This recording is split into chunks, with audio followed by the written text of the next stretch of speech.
Hey y'all, it's Coach Brittany here, and I am going to chat with you guys about what are the first things that you should invest in gear-wise when getting into CrossFit, or if you've been in it for a while and you haven't bought anything yet, but you're like, this is it, I'm all in, and you want to start investing in some things. So I'm going to break this all down for you and go over what I think is the best things to invest in, whether you are a beginner, an intermediate, and both from the athlete perspective and from a coach's perspective as well. Okay, let's start off with beginners. If you have never done CrossFit before and you're about to get into it, but you're a little nervous, you're like, well, I don't know, what do like CrossFitters wear? What should I wear if I join? I don't want to feel like left out, or I don't want to feel like I look different than everyone else, or you've already got into it, but you haven't really invested in anything yet. These are the things that I think you need. And that is basically nothing at all. You just need you, like yourself, your body, and that's it. I would say definitely get some clothes that you feel good in, that you can move in really well, and that makes you feel good and makes you feel comfortable, okay? It shouldn't be jeans. Even if you feel really hot in jeans, you're not gonna wanna wear jeans, obviously, when you work out. So they should be workout clothes, but maybe if you're feeling like you wanna get a little bit more hyped, then go buy yourself a new outfit. But honestly, you just need to wear some clothes. You also wanna come in clothes that, like I mentioned before, are really comfortable. If you have to pick your wedgie every 30 seconds, probably not the best idea.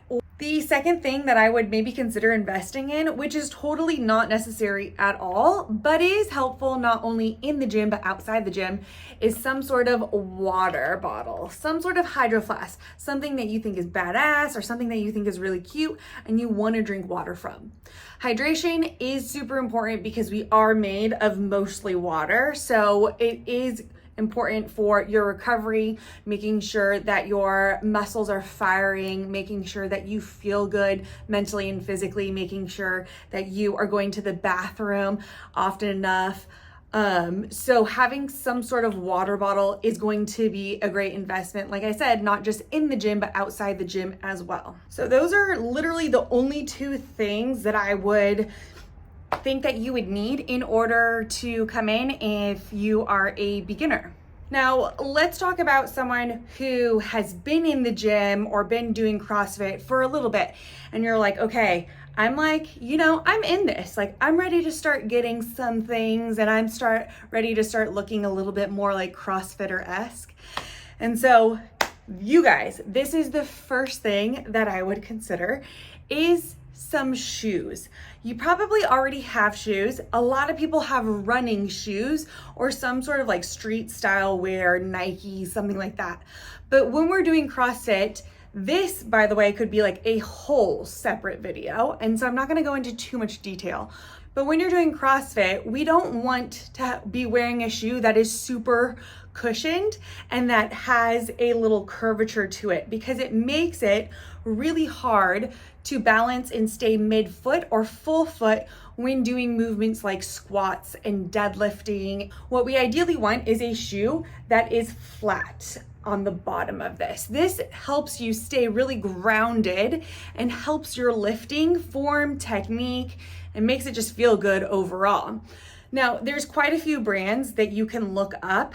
If you are, someone that likes to go put the shoe on, I definitely suggest going either with Nike or Reebok. They both sell a CrossFit specific shoe. That way you can go to the outlets or to the mall and try them on. There are other brands that are CrossFit specific, like this one here is Noble. This one is a popular one amongst CrossFitters.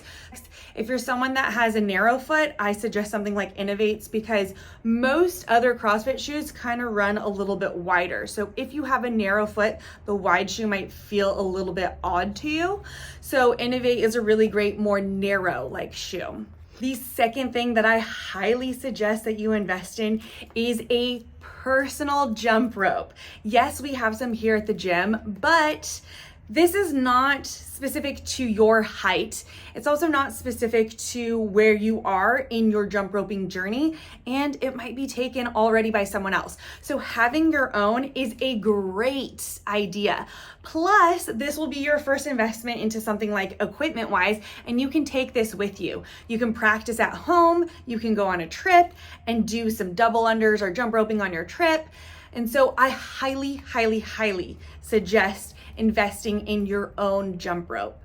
Now, there are specific kinds of jump ropes out there. At the gym here, we have the RX Smart Gear brand. I really love this brand because it has a nice spin on it. These ones are a little bit like they're used, so they're a little bit older. So if you get one for yourself, it would spin a whole lot faster than what this would. I also like it because I like the handles on it, but there's other brands as well. And each brand will also have different sizes when it comes to the cable size. And for someone who is a beginner who doesn't have double unders proficiently, I do suggest looking into their trainer ones. They're a little bit thicker and a little bit heavier, but that's great for someone who is still learning how to do double unders because it allows you to feel the rope as you're practicing your double unders, and it allows you to feel that 1-2. Something that's thin is going to be much harder, and you're going to not know quite exactly where the rope is mid-jump. So jump rope is the second thing, or maybe even the first thing for someone who is like an intermediate that I would invest in. All right, my last group, you are like a little bit more advanced group. You've been doing this for a couple months now, almost a year, and you know, like this is what you're gonna be doing lifestyle wise. And you are starting to get heavier in the weights, you're starting to really know your benchmark numbers, and you're really starting to push the envelope and really trying to figure out where you are fitness wise and progress from there. The first thing that I'm going to chat about is grips. Now, grips are something that you absolutely, once again, do not need to have. As a prior gymnast, I do think that they are helpful in protecting your hands on rig stuff. But you also want to be very aware that you are getting the right size for you. And that, once again, is a whole nother video in itself. There are a couple of brands out here. This one is Bear Complex. We have a couple of these at the gym that we are currently selling. And then there's also Victory grips as well. But like I said, grips are really great so that they protect your hands so you don't get a big tear, and they feel good so you can continue on with your workout. So if you're someone that tears and rips easily, grips might be something that you want to start thinking about investing in. The next thing is actually probably the cheapest thing on the list, and that is a roll of tape. I love tape. You'll catch me with all my fingers taped up. It is just like, I don't know why. I love tape, ex-gymnast thing. This tape right here is also really great because it is really bendy. So like if I take a piece of this and rip it, you can see that it bends very easily on my finger. I'm trying to get this to focus here. Boop, there you go. It bends really easily on my finger, so then I can bend my finger and it doesn't feel like I am stuck here.